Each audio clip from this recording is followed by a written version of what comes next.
Jones. He's going to be a nickel. 4-3-8. The two guys that flew today are those nickels. I honestly feel like they changed my life, so, I mean, if I could get them tatted all over my body, I would. If I could just walk around with just Florida State, you could just see it on me, I would, honestly. But, man, Florida State is my life, for real. Like, I'm indebted to Florida State. It would come, it seems.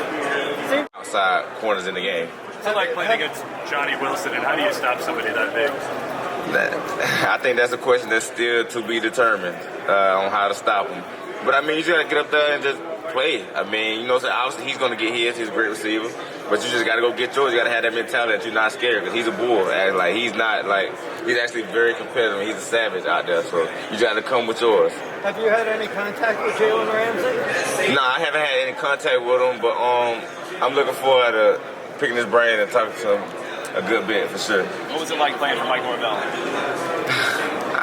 I can't. I don't even think words can describe what that guy means to me and he's as advertised, for real. I'm forever indebted to him. That's my guy. If I could go back and do it all again, I would. Coach Norvell is exactly who he is, who you think he is, what you see from him. He's that guy, and he made me a man. I can definitely say he promoted that growth, and he took me through things I never thought I'd be able to go through and come out of. So, he really let me just know who I am and prepare me for this. What's an example of something he helped you through? When I came from Mississippi State, I always thought highly of myself. But in a sense, you can say it was kind of I wouldn't say fake confidence, but there was a lot more I needed to go through to become as mentally and physically tough as I am. And so I know he kind of broke me down to build me up. We'll get in arguments all the time about certain stuff. What I'm saying? Because I feel strongly, as you can tell, I'm passionate about a lot of stuff. So he is too, So we kind of bump heads a lot. But he let me see a lot. He let me understand a lot. How would you recap your last year at SSU? It was a great experience. I seen a lot, went through a lot, obviously. I wouldn't change it for nothing in the world. Florida State was great to me. I'm forever indebted to Florida State. I definitely feel like they promoted the growth that I needed and made me become a man. So I'm forever indebted to Florida State. I'm from South Florida, so I know my guy, Edwin Joseph. Yeah. He's a young in there. How's he coming along? It was gonna be good. Florida State is not for everybody. So when he just got there, he's battling through some of the stuff you go through when you go into a new program, and it's hard. I'm not gonna lie, Florida State is hard. The standard of what we push guys through is hard. So he's going through that, and you can see the growth in him daily. So I think he's gonna be special. Jarrian, what do you stand out in? Do you feel like man zone? What's your strength that's going to help you acclimate at the NFL level? I'm a football player. I think if you watch, I think my numbers in man coverage obviously speak for themselves. But I don't think there's nothing in the secondary I can't play. I don't think there's literally a thing that I can't do. We go week to week. One week I can line up at nickel, next week I can line up at corner, next week I can line up at safety. So and I have the IQ to be able to put everyone in the right position. So I honestly don't feel like there's one thing I can't do. I see that everyone have a lot of questions, like the athleticism questions. And so, that's kind of crazy for me because, that's kind of one of the things I leaned on. So, but I'm happy to answer those questions this week. What are some goals that you do have for this week? I'm going to let y'all see them tomorrow. What were those practices like this year?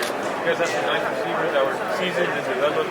I had NFL practices, getting to guard Keon, Coleman, Johnny Wilson, Jaheim Bell, Trey Benson at running back, obviously Jordan Travis at quarterback. Those practices got real for sure. Statistically, we had some real battles. I think you was to ask him. He'd tell you the same thing. And then we practiced early in the morning, so that's the first thing you wake up doing. And so, it can go a lot of ways. You wake up early in the morning. You don't just come out there on your P's and Q's. A lot can go on out there. So I done got him a couple times. Yeah, he done got me a couple times too. Did he quickly show you all that he had those spectacular catching moves? Nah, it's crazy because forget the catching, this one I knew he was going to be raw. So we went and had a dinner at Coach Norvell's house. And so we were eating, had the whole team over. And so our first time seeing him, he got a muscle shirt on, some jeans, and some Jordans. He pulled up to Coach's house. He like, hey, look, we playing basketball. He like, hey, let me see the basketball. First thing he do is throw out the backboard between his legs, windmill. I was like, yeah, we got some. That was the first moment I knew we had something. What did you think when you saw that one-handed? See, it's so crazy. I've seen way crazier stuff than that in practice. So, like, when he did that, we was like it was like pretty regular for us. We done seen some crazy stuff that would happen in practice. Can you talk a little bit about your matchup against LSU, Malik Neighbors, Brian Thomas? I feel like you and Ronaldo Green both held your own in that matchup. Can you talk a little bit about that? Yeah, those two guys are great receivers. You know what I'm saying? That they are as advertised. But I think what we did that game shows you that we are as advertised also. You know, a lot goes on. I don't really listen to the media. You know how all that plays a picture. But like, I think if they are what everyone says they are, I think if you watch that tape, we are what everyone should think we are. What went into your preparation that week? Like, what were some of the things you guys are trying to take away from them? Maybe like just tendencies, anything like that you all were looking at?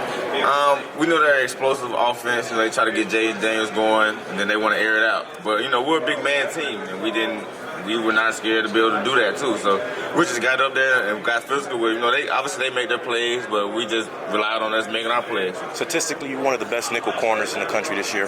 Who's the next guy up at Florida State right now? Is it Greedy? Is it one of the young guys we don't know about? Who's next up right now? I definitely think Jarrian Thomas is going to be, if not the best corner in college football next year. I definitely think he is up for that next step, you know. So this offseason is going to be big for him, and him just taking the next step. Can you talk about Surtain's development with the DB room? I know you guys were already good last year, but Surtain kind of took you guys to another level. Turnovers increased. Obviously, you did your thing, man coverage. Can you talk about what Surtain was able to do to that DB room?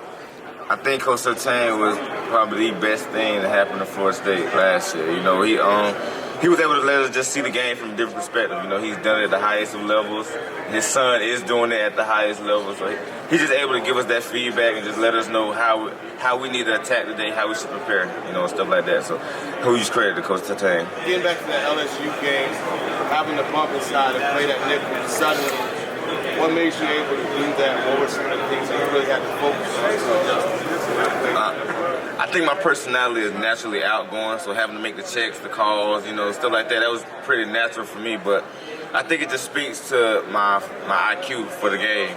You know, just being able to go in there, my versatility, just being able to go in there and not miss a beat, actually play better on going into the inside. And anybody that knows football, you know, if you can play on the inside, you definitely one of those ones. So. And that's the thing, like bumping inside, two-way go, like you don't have the sideline to your advantage. How much were you able to, acclimate yourself to be able to excel? At the end of the day, I just think I'm a football player. So that kind of speaks to the athleticism question. That's kind of, you know what I'm saying, crazy to me because if I can go in there and play primarily man and have, you know what I'm saying, statistically see the numbers don't lie. Women lie, men lie, but numbers do not lie. So the numbers speak for themselves. So